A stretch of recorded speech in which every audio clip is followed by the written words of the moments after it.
السلام علیکم ورحمۃ اللہ وبرکاتہ۔ دوستو، ہم آپ کا پھر سے استقبال کرتے ہیں۔ وعلیکم السلام ورحمۃ اللہ تعالی وبرکاتہ۔ آج ہمارا سوال ہونے والا ہے، آج کل مسجد اقصیٰ کافی چرچاؤں میں ہے، اس کو لے کر کافی جھگڑے وغیرہ ہو رہے ہیں، تو اس کے بارے میں ہمیں جانکاری دیں۔ دیکھیے، مسجد اقصیٰ یہ بہت مبارک جگہ ہے، بہت برکت والی جگہ ہے۔ یہ ہم مسلمانوں کے لیے الحمدللہ ثم الحمدللہ بہت عزت والی جگہ ہے۔ سب سے پہلے جب حضرت آدم علیہ السلام اس دنیا میں تشریف لائے، آپ نے خانہ کعبہ کی تعمیری کام شروع کیا۔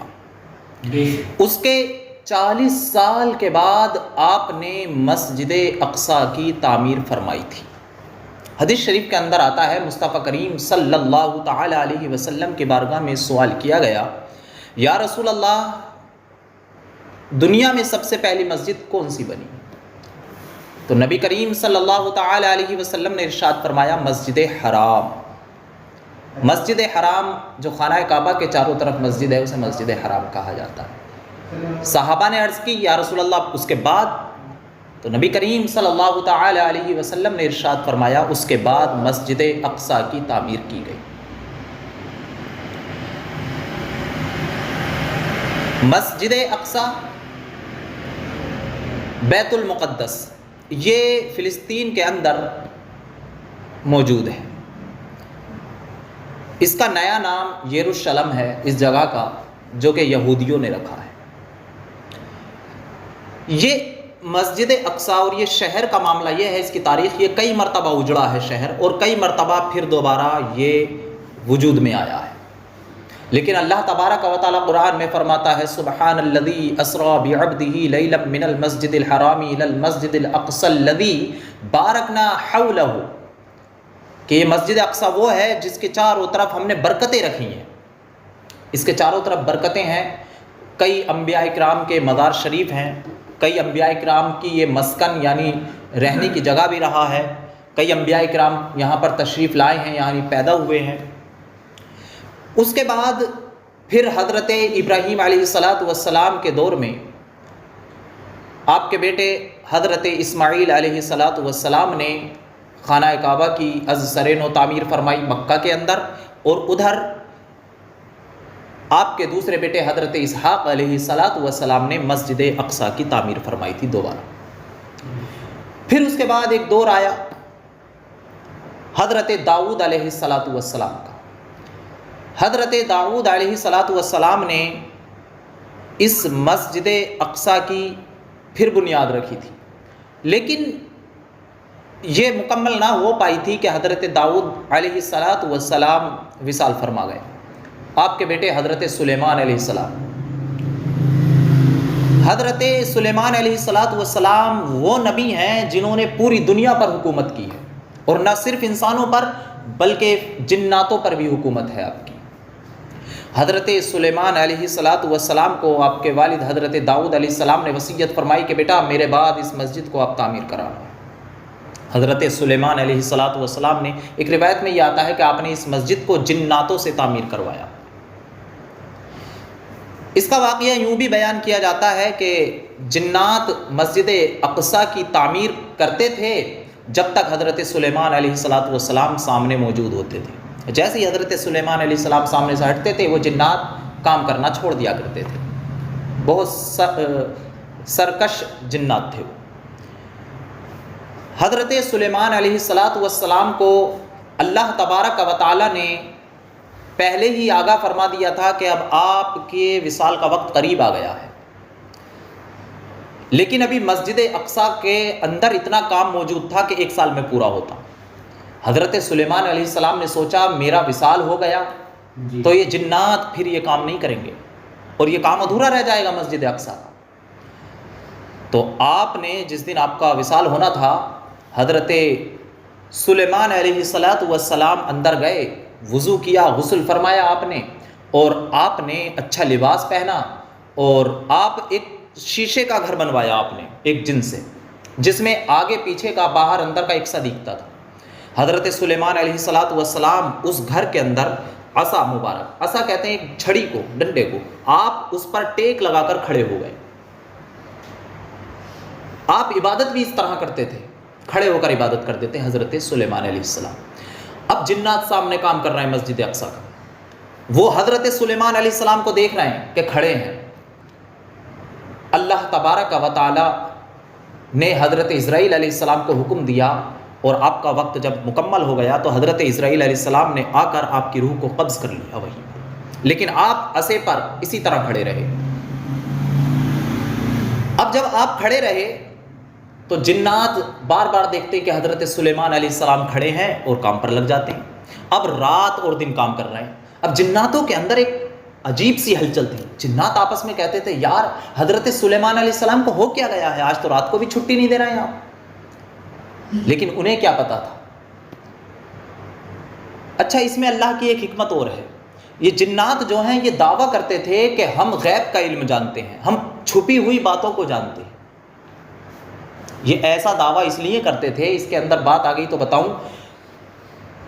ہمارے نبی کریم صلی اللہ علیہ وسلم کے آنے سے پہلے، بلکہ آپ یوں کہیے حضرت سلیمان علیہ السلام کے آنے سے بھی پہلے، یہ جنات آسمانوں کے اوپر چلے جاتے تھے، 7 آسمانوں کے اوپر چلے جاتے تھے، اور وہاں جو اللہ کے مقرب فرشتے جو آپس میں مشورہ کرتے تھے کہ کل کو کہاں بارش برسانی ہے، کل کو کس کو کتنا رزق دینا ہے، اللہ کا کیا حکم ہے، یہ جنات اسے سن لیا کرتے تھے. اور سننے کے بعد زمین پر آ کر نجومیوں کو بتاتے تھے. تو یہ اپنے اوپر بڑا گھمنڈ کرتے تھے، بہت فخر محسوس کرتے تھے کہ ہم غیب کی باتیں جانتے ہیں، چھپے ہوئے رازوں کو جانتے ہیں. انہیں بہت گھمنڈ تھا. تو اللہ تعالیٰ کو ان کا یہ گھمنڈ بھی توڑنا تھا جناتوں کا. اب حضرت سلیمان علیہ الصلوۃ والسلام، آپ کا جسد مبارک بغیر روح کے اسی طرح کھڑا ہے عصے پر، اور جنات مسجد اقصیٰ کی تعمیر کر رہے ہیں. لیکن تعجب میں ہے کہ حضرت سلیمان علیہ الصلوۃ والسلام ہمیں چھٹی نہیں دے رہے ہیں، اب نہ رات کی نہ دن کی. مکمل 1 سال تک حضرت سلیمان علیہ الصلوۃ والسلام کا جسم مبارک اسی طرح اس عصے پر، اس ڈنڈے پر کھڑا رہا، اور 1 سال تک مسلسل وہ جنات اسی طرح رات دن کام کرتے رہے. پھر اس کے بعد جب مسجد اقصیٰ کا جو کام مکمل ہونا تھا جب ہو چکا، مسجد اقصیٰ بالکل مکمل تعمیر ہو گئی، اس کا مکمل کام ہو گیا، تو اب اللہ کے حکم سے حضرت سلیمان علیہ السلام کا جو وہ عصا مبارک تھا، اس کی جڑ میں اللہ نے ایک کیڑے کو لگایا جسے دیمک کہا جاتا ہے. اس نے اسے کھانا شروع کیا، اور جب وہ عصا کھوکھلا ہو گیا تو وہ گر گیا، تو حضرت سلیمان علیہ الصلوۃ والسلام کا پھر جسد مبارک بھی، آپ کا جسم بھی زمین پر آ گیا. تو پھر ان جناتوں کا وہ بھرم بھی ٹوٹ گیا، وہ گھمنڈ بھی ٹوٹ گیا. جنات بولے ارے لو ہم تو ویسے ہی مصیبت میں پڑے ہوئے تھے، ہاں یہ تو زندہ ہی نہیں تھے. اللہ اکبر.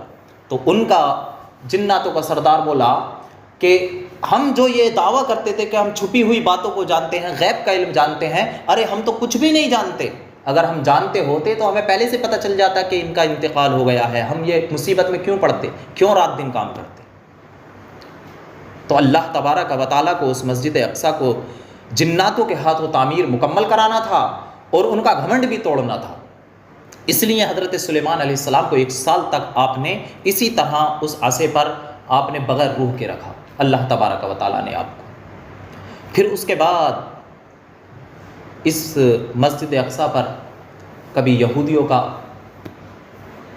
حکومت رہی، کبھی مسلمانوں کی حکومت رہی، اسی طرح چلتا رہا. اچھا جہاں یہ مسجد اقصیٰ تعمیر ہے نا، اسی جگہ پر حضرت سلیمان علیہ الصلوۃ والسلام کا، یہودیوں کا عقیدہ یہ ہے کہ یہاں گھر تھا حضرت سلیمان علیہ السلام کا، آپ کے رہنے کی جگہ تھی. اسے کہتے ہیں ہیکل سلیمانی، یہ اپنی زبان میں یہودی ہیکل سلیمانی. تو یہ مسجد اقصیٰ کو اسی لیے وہاں سے مٹانا چاہتے ہیں کہ یہاں پر ہیکل سلیمانی تھا، حضرت سلیمان علیہ السلام کا مکان تھا، ہم ہیکل سلیمانی بنائیں گے، اس مسجد کو یہاں سے ہٹائیں گے. اسی لیے یہ اس کے پیچھے پڑے ہوئے. اور بعض روایتوں سے یہ ملتا ہے کہ یہ جہاں پر مسجد بنی ہوئی ہے کہ یہاں پر حضرت موسیٰ علیہ السلام کا خیمہ تھا، اس لیے یہ یہودی اس مسجد کو یہاں سے ہٹانا چاہتے ہیں. کہتے ہیں یہ حضرت موسیٰ علیہ السلام کے رہنے کی جگہ تھی اس لیے.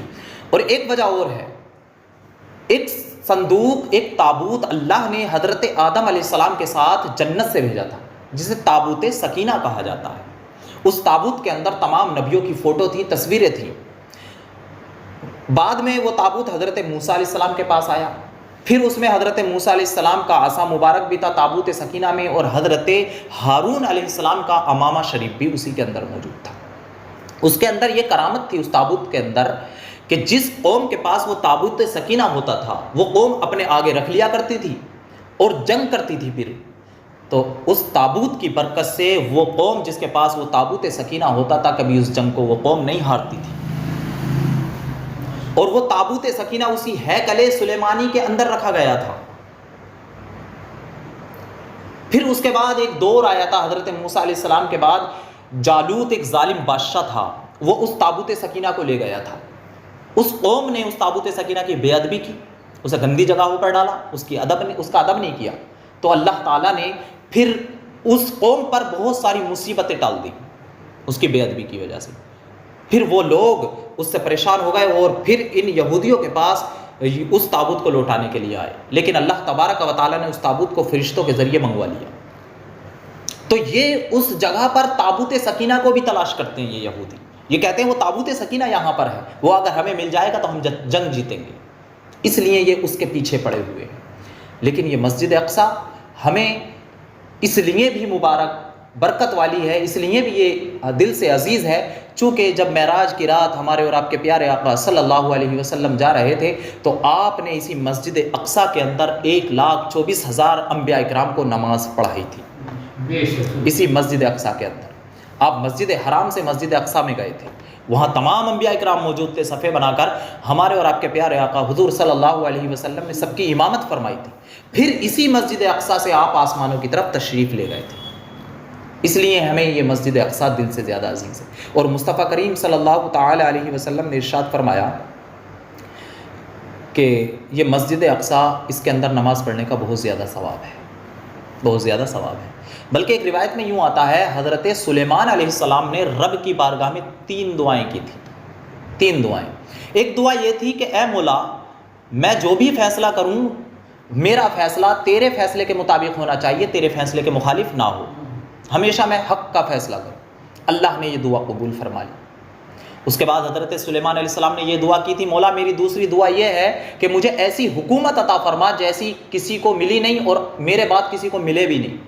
تو اللہ تعالیٰ نے آپ کو پوری دنیا کا حاکم بنایا تھا، جناتوں پر بھی حکومت دی تھی، جناتوں پر آپ کے بعد کسی کی حکومت نہیں آئی ہے، آپ کے بعد جناتوں پر کسی کی حکومت نہیں آئی ہے۔ ایک مرتبہ واقعہ آتا ہے، ایک مرتبہ حضور صلی اللہ تعالیٰ علیہ وسلم مسجد میں رات کے وقت نماز ادا فرما رہے تھے، ایک جن آ گیا آپ کے پاس، جن سرکشی کرنے لگا، نبی کریم صلی اللہ علیہ وسلم نے اس جن کو پکڑ لیا اور باندھ دیا۔ نبی کریم صلی اللہ تعالیٰ علیہ وسلم ارشاد فرماتے ہیں صبح کو صحابہ سے، میرے صحابہ میں نے رات جن کو پکڑ بھی لیا تھا اور میں چاہتا تھا کہ اسے باندھ کر صبح کو تمہیں دکھاؤں کہ میں نے جن کو باندھ لیا ہے جن کو، لیکن حضور نے ارشاد فرمایا لیکن میرے صحابہ میں نے اس جن کو چھوڑ دیا۔ صحابہ نے عرض کی یا رسول اللہ آپ نے اس جن کو کیوں چھوڑ دیا؟ تو نبی کریم صلی اللہ علیہ وسلم نے ارشاد فرمایا ہے میرے صحابہ میں نے اس جن کو اس لیے چھوڑ دیا، اگر میں اسے قید کر لیتا، پکڑ لیتا تو پھر میرے بھائی حضرت سلیمان علیہ السلام کی دعا کا کیا ہوتا؟ آپ نے تو یہ دعا مانگی تھی جناتوں پر کسی کی حکومت نہ ہو، اور میں تو حکومت کر لیتا اس پر۔ اس خیال سے میں نے اس جن کو چھوڑ دیا۔ تیسری دعا حضرت سلیمان علیہ السلام نے یہ مانگی تھی، اے اللہ یہ جو میں نے مسجد اقصیٰ کو تعمیر کرایا ہے اس کے اندر جو بھی نماز پڑھے تو اس کے سارے گناہوں کو بخش دینا۔ اب آپ غور کیجئے، مسجد اقصیٰ ہمیں اس لیے پیاری ہے کہ اس کے اندر اگر ہم نماز پڑھیں گے تو انشاءاللہ ہم گناہوں سے پاک و صاف ہو جائیں گے، اس لیے ہمیں دل و جان سے یہ مسجد اقصیٰ پیاری ہے۔ یہ مسجد اقصیٰ وہ مسجد اقصیٰ ہے کہ پہلے، اب تو ہم خانہ کعبہ کی طرف کو منہ کر کے نماز پڑھتے ہیں نا، لیکن جب نماز فرض ہوئی تھی، جب نماز فرض ہوئی تھی 16 یا 17 مہینے تک مسلمانوں نے اسی مسجد کی طرف منہ کر کے نماز پڑھی تھی اللہ کے حکم سے، مسجد اقصیٰ کی طرف۔ لیکن جب آپ ہجرت کر کر مدینے میں آئے 2 ہجری میں، آپ کا دل چاہتا تھا یا اللہ مسجد اقصیٰ کی جگہ خانہ کعبہ ہمارا قبلہ ہونا چاہیے، ہم اس کی طرف منہ کر کے نماز پڑھیں، آپ کا دل اس طرف تھا۔ تو آپ ظہر کی نماز ادا فرما رہے تھے تقریباً، تو نماز ہی میں اللہ نے آپ کو حکم دیا اے حبیب اب مسجد اقصیٰ کی جگہ آپ خانہ کعبہ کی طرف منہ کر لیجئے، ہم نے اسے قبلہ بنا دیا ہے۔ تو نماز ہی کے حالت میں آپ صلی اللہ علیہ وسلم اسی مسجد میں دوسری طرف پھر گئے تھے، یعنی 2 رکعتیں آپ نے ظہر کی 4 رکعت میں سے 2 رکعتیں آپ نے مسجد اقصیٰ کی طرف منہ کر کے پڑھی تھیں اور 2 رکعتیں پھر آپ نے خانہ کعبہ کی طرف منہ کر کے پڑھی۔ اسی لیے مسجد اقصیٰ کو ہم اپنا قبلہ اول بھی کہتے ہیں، ہمارا قبلہ اول ہے، پہلے ہم اسی کی طرف منہ کر کے نماز پڑھتے تھے، اس لیے بھی ہمیں یہ جان سے زیادہ پیاری۔ اللہ، اور جس مسجد میں حضور صلی اللہ علیہ وسلم نے یہ نماز پڑھی تھی کہ ایک ہی نماز میں 2 قبلوں کی طرف آپ نے رخ کیا تھا، اس مسجد کو مسجد قبلتین کہا جاتا ہے، یعنی 2 قبلوں والی مسجد۔